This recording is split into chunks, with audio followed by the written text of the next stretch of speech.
Yeah, it goes ahead and does that to you, right? So you let me know. Yeah, we're good. Okay. So what happens is I have this little, I created this hotkey that whenever I press certain keys, it would just go ahead and create some folders for me. So it just goes ahead and creates some folders and some files based on a condition that I have, like, well, a preference that I have. And again, I want you to really understand that this is preference. It's not like the best way to do it. I have a little GUI that asks me for the project name, my project, where I want to put it. I'm going to put it right there. I'm going to create it. The script goes ahead and creates a little bit of a folder. I think, maybe. Just didn't do it. Braver than me sharing your downloads folder.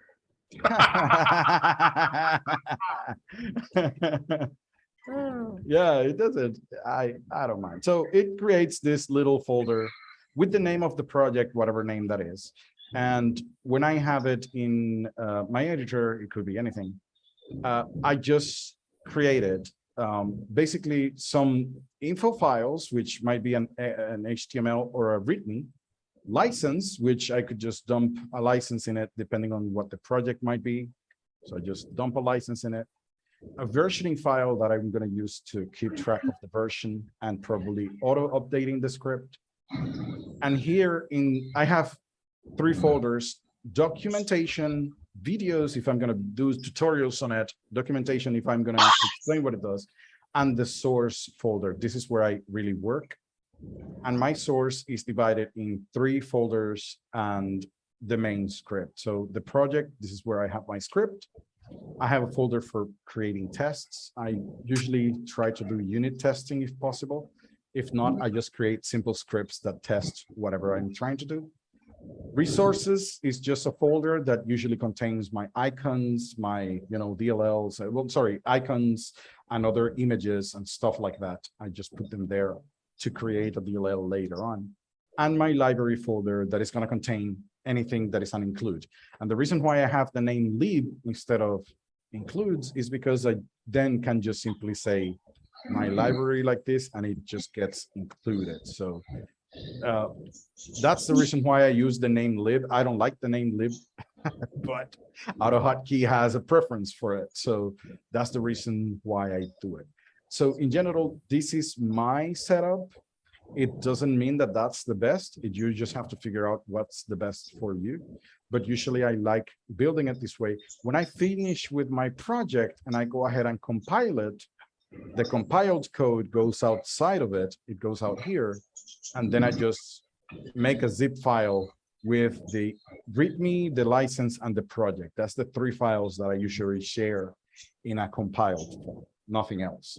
So everything else stays, probably the documentation if I need the documentation, but that's it. So bare minimum, at least 1 folder. Good God, don't put everything in the same folder. What do you mean? Yeah. Some people have, 1 folder that they put everything. Yeah. Yeah. So that's not a good thing there. So you talked about your dislike of the lib folder name. Yeah. So maybe you're interested in knowing that I solved that a different way.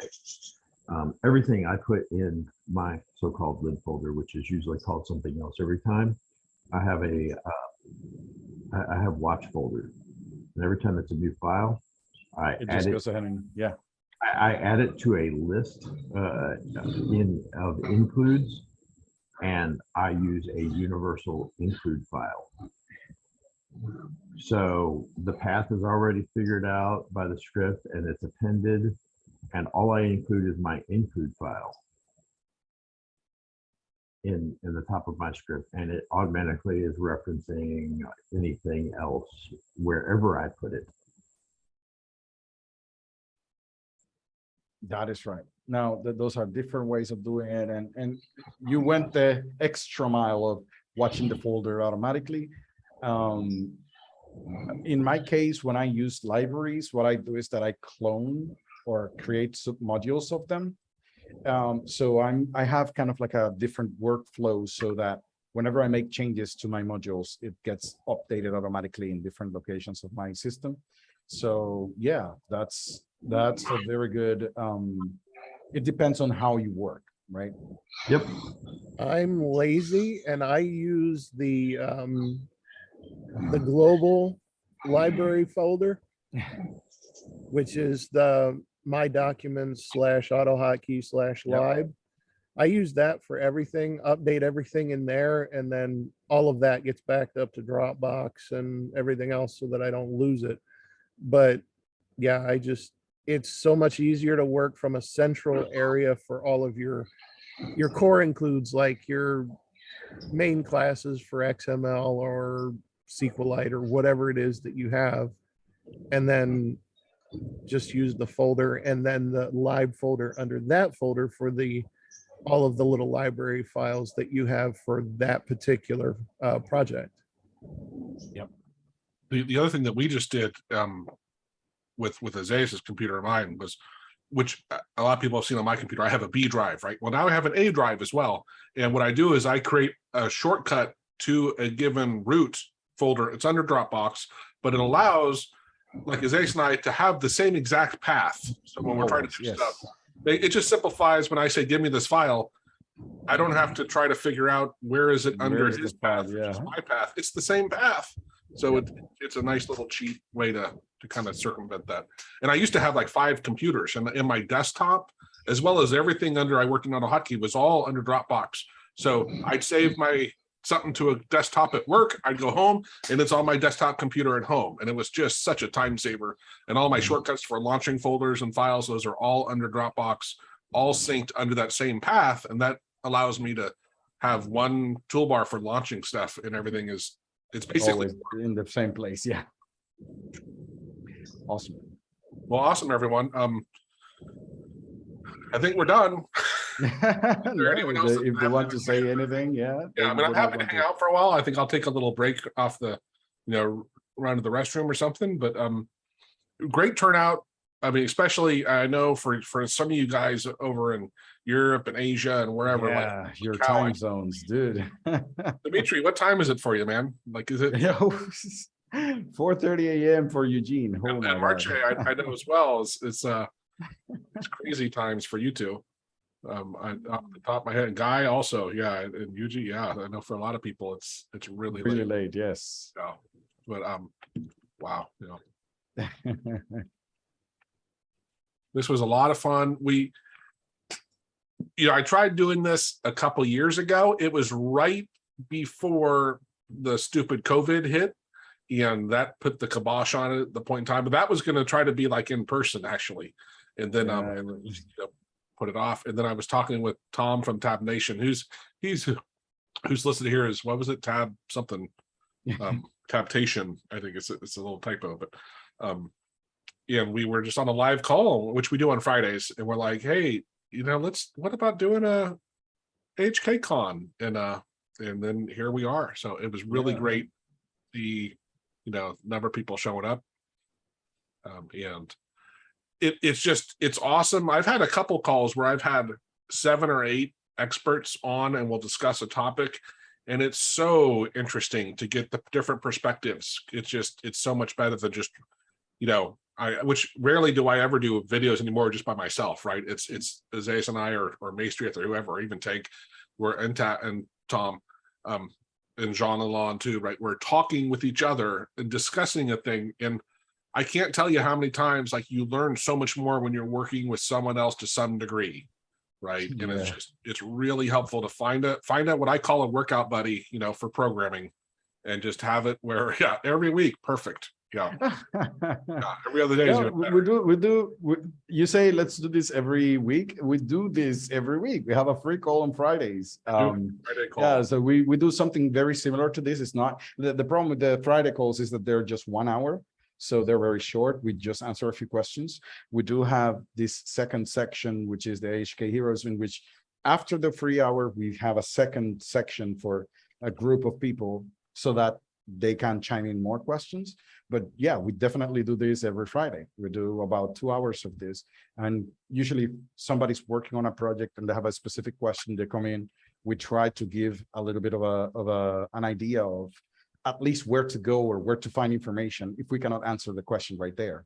So if you really want to do that, just drop by. Is YouTube is streamed live in YouTube, so you just connect, have us there, and just hang out. Yeah, and obviously, you can email us also. Yeah, the Heroes After Show. Yeah, that's yeah. We do that. So it's a paid. It's $6 a month, so it's not expensive. It's not. The thing is about that one is it's not on stream to YouTube, so it's private in that sense if it's our group, but we don't stream it to YouTube. So exactly, it's meant for people who probably do not want to share their code online with everybody. So it is a very dedicated group of people, and we hang out very often. Like they have felt, camaraderie. That we like to talk a little bit about it, and everybody feels cool. And it's a close group, and it feels great. So you're welcome to join. Brian's point here is which is what I tell Isaias too, is half the time, not half the time. I often come to him and say, I'm trying to solve this. How do we fix it? And he'll figure it out. Then he'll reach out to me going, I'm stuck on this. And half the time when he's explaining it, he'll solve it himself, because your brain works differently. When you are talking and saying what you're doing, your brain works totally differently than when you're actually programming by yourself, right? So Brian was saying, I think he was writing an email, and in the writing it of the question, he actually solved it himself, which is, part of that's what the whole rubber ducky, right? Have a thing to talk to. Exactly. This is, I think we'll definitely have this plan another one for, I don't know if we'll do it in a year, but other than maybe shorter, right? But it's been a lot of fun. We were doing the webinars, it's just not a lot of people showed up. And we kind of ran out of topics to teach on a given subject, but having the get-togethers, actually, that's what Jackie and I, when we first started doing it, we're like, let's just have a hangout. That was a long time ago, and we'll just talk, and it's fun. Yeah. But yeah, well, not everyone's available Saturdays, Ben. I mean, I wish, Yeah. And that's the funny part is part of the core. So there's in auto hockey, I kind of think of it as two different, younger people who are into gaming and do that kind of stuff. And then there's other people who are really using it for work. And of course, actually, Tom, Tab Nation, his core, I think, is more on the gaming aspect of stuff. And mine are more about using Excel and, office environments. But trying to pick a time that works for everybody, especially because it's a global thing, it's really hard. So we appreciate you guys all for staying here. That is right, Eugene. Like the people who go ahead and they were, doing gaming, and then when they find themselves at work, they say, "Hey, what I was doing there, I can do it here." Yeah. I'm kind of like in the middle. I do automation for gaming, but I also do automation for work.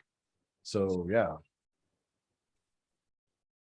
Yeah, absolutely, Brian. A lot of people will actually force themselves to give a lecture on a given topic to force them to fully understand what it is they're presenting on, right? That's a really great point of a way to ensure that you have learned something thoroughly. Exactly. Or look like a fool, I guess, is the other option. You can have two options in there. Does anyone else, while we're here, like I said, I'm happy to hang out for a little bit. Does anyone have something they want to work on as opposed to just chatting about other topics? Give me just a minute.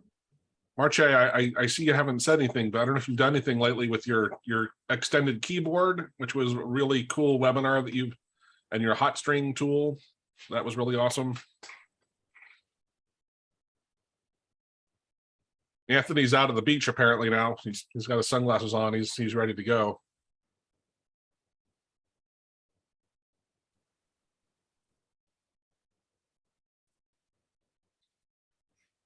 Oh, interesting, Dimitri.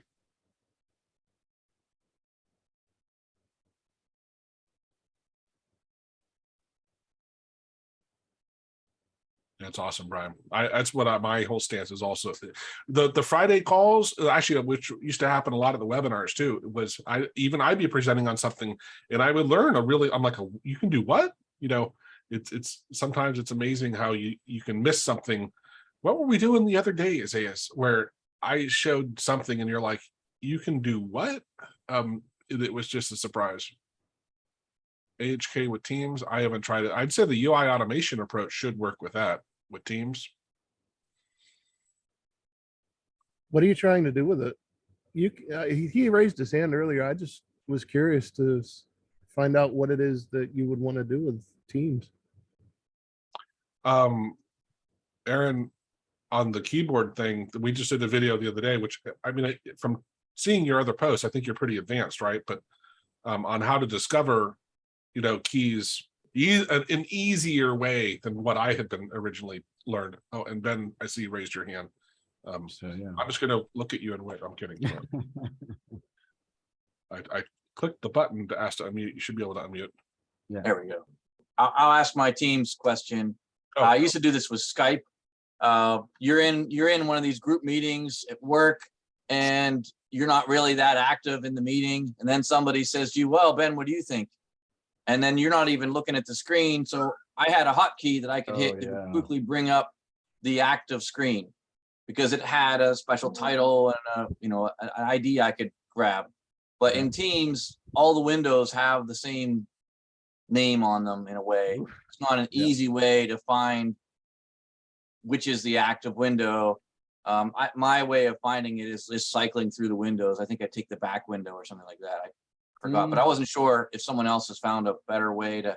I could definitely just chime in on that and say, have you tried using the PID of the program? So basically what happens is that when you load Teams the first time, you grab without a hotkey the PID of that program, try to activate it with it. Can you?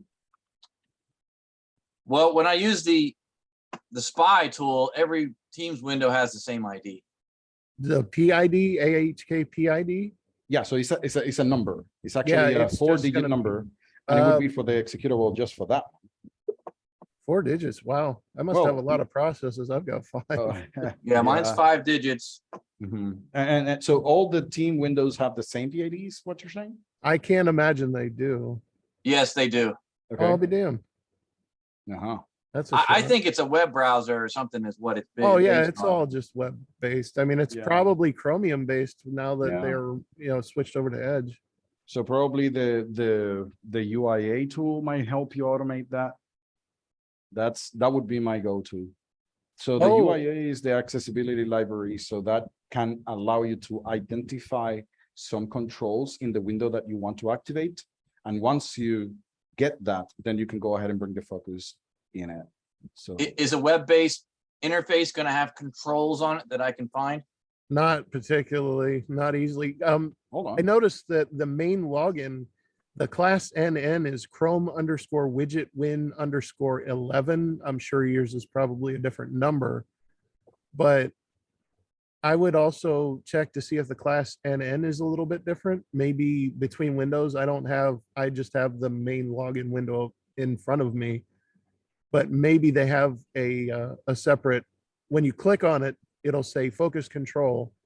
And under that focus control, it should say class NN : and then Chrome_widget or widget win_11. I think whatever the number. For Chrome, it would be the same. It doesn't matter which tab or thing you have open, but the UIA, yes, it doesn't matter if it is Chromium or something, you will be able to see the controls if teams have access to the accessibility. I'm sure they do. So I'm sure they do, and it is very likely that you can just simply point at it and see what it is. We can actually, well, I don't know who else has Teams and has the accessibility inspector, but yeah, it would be a matter of just looking at it, grabbing one control and saying, I could demonstrate with another program, not Teams, and I would tell you more or less, which is also Chromium based. So that should be good. Yeah, so let me go ahead and share my screen real quick. I guess you can watch it, and we can open Spotify, and we can use the accessibility insights. So this particular window, and let's go ahead and take a look at, just 1 second. Let me take a look at the Windows Spy right here. So Windows Spy for this window, so for this guy, is a Chrome widget 0, right? So this is a Chrome widget, which is very likely similar to what you're looking at on your end with Teams.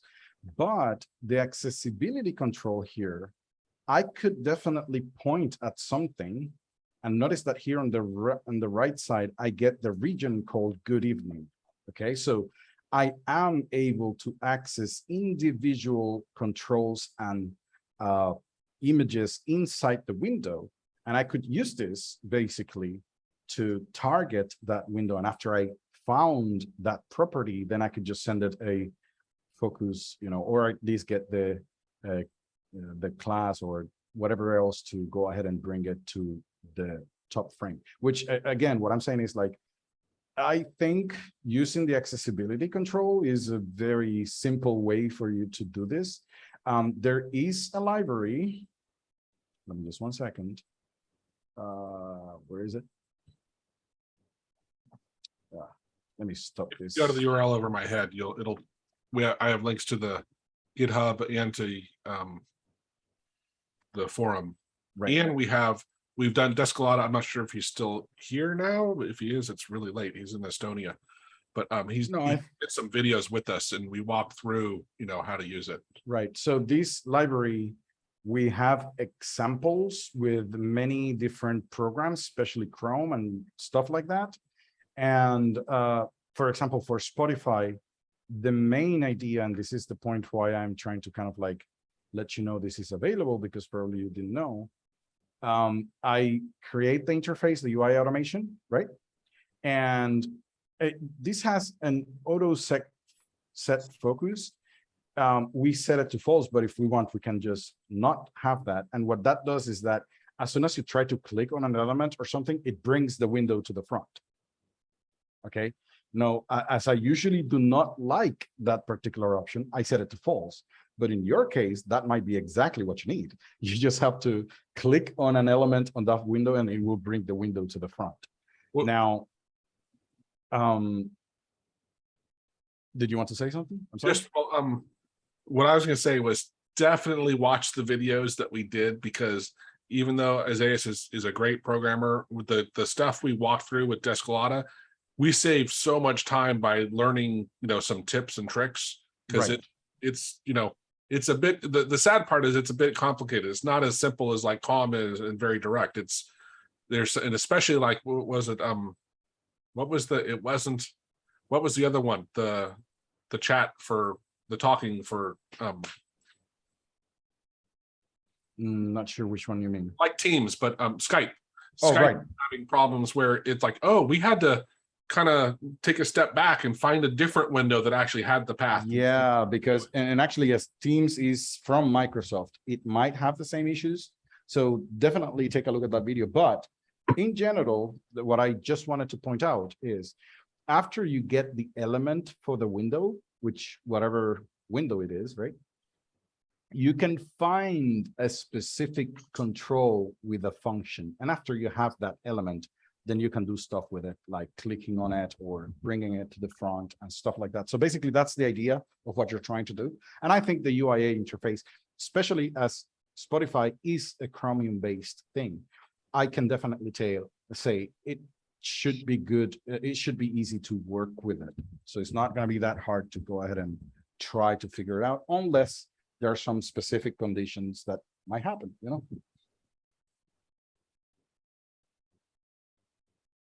Oh, to Dimitri. Awesome. Yeah. I hope that actually answered your question. Or at least gave you a pointer to where to look for. Yeah, cool. Is there any other questions? I saw Marche. Hopefully I'm still remembering how to say your name properly. I see you're still here. But talking about having an extension shop. Yeah, I'm working on a tool that's similar to QAP, but it'll be where you can have basically plugins and allow them to share with other people. Yeah. Now, TN, I'm not really sure what he's told. Well, Tap Nation maybe is saying that you will have to find the UIA control, but you have to grab them via the handle of the exposed controls. And that's the situation that If you're going to work with that, then you have to keep that in mind, that sometimes you cannot grab the control directly. You will have to grab it through a control that is already there and then go to the main Skype window. So it is kind of like you have to, if that problem arises, right.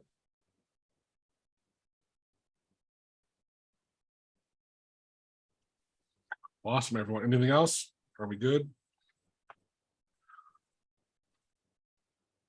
This has been a lot of fun. Very enjoyable. Yeah. A lot of people had some good comments, good learnings.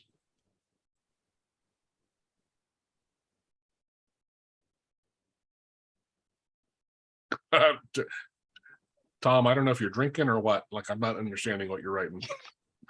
Yeah, I don't know what he means. You know. That's funny. Yeah. Yeah, not gonna happen. Awesome, everyone. This has been a lot of fun. Thank you all for being here. Like I said, I'll after I render each one and whatever, I'll share them back. And I think Tom's gonna push them to his channel as well. And but we'll do some sort of a follow-up survey or something, at least just to see, like I said, what should we have covered? Should we have done more programming?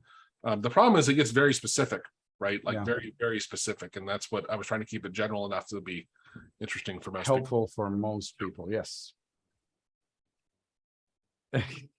But I gave him access. Yeah, I gave him I tried to give him the access, and probably there was an issue with the system. I tried several times. Hey, There you go. oh my God. I can talk. Hello, everybody. Yeah, welcome back. time. Yeah, we're done. I actually sent you the freaking thing like 4 times. Well, he's been here. Well, No, but I mean like on muting. He couldn't unmute himself, right? yeah, I kept Yeah, pushing. I tried too. Yeah. Yeah. No, Joe has to push did? forward. I was like, what? But yeah, I'm at the end.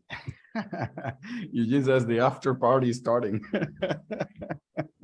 Yeah, I don't normally talk a lot, so this has been a long day for me of talking. Yeah, that sucks, man. I wanted to be there for everything. So if anybody wants to do year 2, let us know. Yeah, sure. Actually, well, one guy was saying every Friday, like every week, right? So they, Or every other day, you know. yeah, every other day. I have a life, so Oh, that's great. That's great. I actually, I mean, enjoy- once a month is cool with me. If it's I don't have a life, but I'm lazy. all right, same, fair. yeah. Well, I think to some extent, because we're all here, we all, one is we're go-getters in the sense of we don't settle like, hey, we'll find a way to solve the problem. But 2 is, like Bill Gates says, like he'll always hire, an efficient programmer because he a lazy programmer, right? Because they're the ones that are going to find the best way to optimize whatever, right? And I think it's one of the things. Yeah, that's right. All of a sudden, I had a lot of different jobs where they expected me to do some mundane task, and I'm like, there's no way I'm doing what you're saying.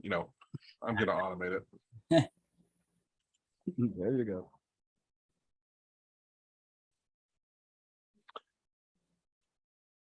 All right. Anything else exciting going on? Not really. I have my IDE. It's coming along. Apparently, people are. I got actually emails, and they're like, "Yo, your IDE is amazing." I'm like, I was doing it for fun. I was like, all right, cool. Basically, a lot of things are like that. You just do it for fun, and then somebody else like, "Oh Yeah. my God, this is so great!" And I'm like, "I do Amazing. nothing." Yeah. Regarding Eugene's comment, which is awesome, he says, I'm too lazy to do the actual work, but I'm not too lazy to figure out how to automate it.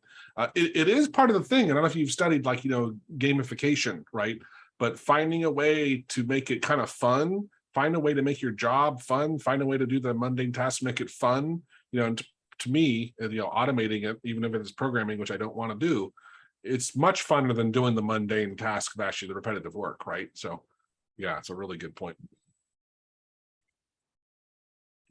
Yeah, it's I- about, how much you put in. Like if I spend 10 hours coding, how much am I going to save? So you have to like calculate that stuff. Depending on what your goal is, but I agree with you, Tom. Right. Yeah. Yeah, if your goal is to learn the thing like you're doing with your IDE, right? Sure. You Yeah. never would have taken on that project to say like, oh, I want an editor, right? It's you were trying to learn some stuff like Chad did with Studio. Well, and Isaiah did with his AutoHotkey toolkit, probably. Am I Yeah, guessing? that's exactly how I just starting on something that I wanted to do. And then I said, no, let me learn how to do it better. And that was it. It's more a learning experience than actually wanting to do it. Yeah. Forcing your self to learn. Which is what I always tell people too, is put it on your calendar or something, because this, people say I don't have time. You do. We all do. If you don't understand how we work, your task will expand to how much time you allow it to, right? If you have something that, like, oh, it's going to take, condense it down some, and suddenly you have extra time. And you know what? You'll still get the damn thing done. It's just the way that we work. Joe, we're lazy. Kind of, Yeah, kind and of. I'm included, right? I'm in there. But just acknowledge it and put it on your calendar and be like, this is, at TI, I was automating 20 to 30%. I'm sorry, let me rephrase that. I was spending 20 to 30% of every day learning. Why? Because I had automated so much of my job that like no one had any clue what I was doing, right? But I was just learning, and it allowed me to learn more and learn more and learn more. But it's because I blocked the time. And that was the other thing. I would block time and just be like, people don't necessarily know what you're doing, right? Just, Yeah, and actually, sometimes you're forced to block time to learn something Right, that you you have didn't to, know. right. So in my case, and if you are Well- still here, I could just show you something. I don't know. real quickly, Yeah. the whole thing for the HKCon, so Tom, me, and Isaiah, for what, the last 6 months? Yeah, it's a long time. Wednesday morning, we had an hour meeting, and sometimes we skipped it, right? But Yeah. it was on the calendar, and so we would come on and do a little bit every week. Yeah, so let me show you one of those things that I learned recently, and I didn't know how to do this. And Oh. Before he goes, I was gonna say, so originally I learned AHK. I never heard of it. I was like, oh yeah, this seems cool. So I presented to my bosses AHK, and it was all send commands. That's all I knew. I had 2 days to figure out how to do it. That's what I got. yeah, but it's I was okay. like, oh yes, But it worked, right? It worked, and then from then on, you yeah. started learning how to do it a little bit better. And this is just an example. This little function here, which is a few lines of code. This is in version 2, and as you can see, the coding is not that different than AHKCon version 1. There's a few different things, but basically everything looks similar. But what was somebody said like, oh, I need this thing. I have never done that. And what it does is that it gets the mouse position, shows a window where you're at, and depending on how far away your mouse is to some coordinates of that window, then it says transparency to it. And after you go above some threshold, it goes ahead and hides it. And basically, I am really bad at math. So that was what happened. I'm really bad at math, but when I start thinking, okay, when the mouse position is less than my X position, what I want to do, if not, I want to do something else. And in the end, the result was, and this was tied to some selection. So whenever you select some text, it goes ahead and the text that you selected the text, it shows the pop-up window, whatever that would be. And now whenever I move the mouse, the opacity of that window would change based on that. So I had to figure out how to know when I am inside the window that doesn't work, but outside of it, then it goes ahead and does that. So it was a very interesting experience. It is not a lot of code, but when you deal with this type of concepts, okay, you learn some interesting stuff about how you can go ahead and automate certain tasks. In this case, I wanted to automate the setting of the transparency. And in the end, we got it to work in a way that it is actually interesting. But basically, guys, again, you might think this is difficult. Let me tell you, I had no clue what I was doing until I started doing it. You know what, Isaiah, which brings me up another point where, what were we working on? Was it the data? It was the database for Kelly's project. And Yes. we were trying to solve how we're going to build this SQL database, and we're talking how we're going to approach it, and whether we're going to do stuff in the cloud versus with AutoHotkey. And him and I are going, and which normally we don't, right? But we were just not making it clear. And then finally, we were like, hey, let's draw a diagram. And the second we drew a diagram and started talking to it, it was so much easier for us to understand what's going on. But like in your example there, you said, I suck at math, you're doing math, which reminds me, maybe I should be doing your paychecks from now going forward. But, if instead of doing math, you were to take what you were doing there and to actually draw it and start thinking about X and Y, like suddenly it's not math. Like it's you know what? That's exactly what happened. When I was talking to him, I showed the GUI and I said like, oh, hold on, what I want to happen when the mouse moves this way? How do I calculate that? So I was doing it visually. Right. And then I translated that into, okay, so when the X is at this position, I know that this is this thing. When I want it to be this here, and then I started adding variables and adding and subtracting, and in the end I got that thing. And you shrunk it down to where instead of I'm doing 80 things at once, how do I just need to do this one thing? Yes. Right. And you're like, basically, that's not hard, right? Well, now, okay, what's the next one? You broke it down into baby steps, right? And then suddenly anything in baby steps is doable. Yeah, that is right.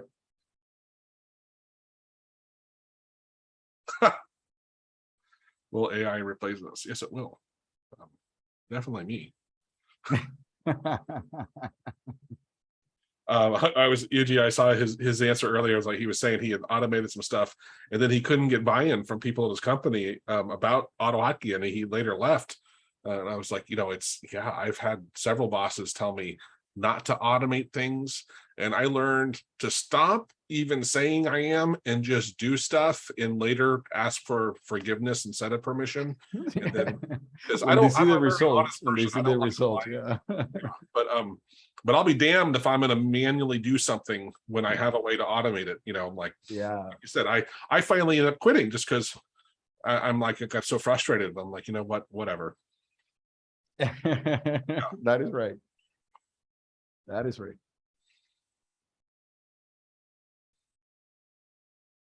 Okay, guys, look, I have to run.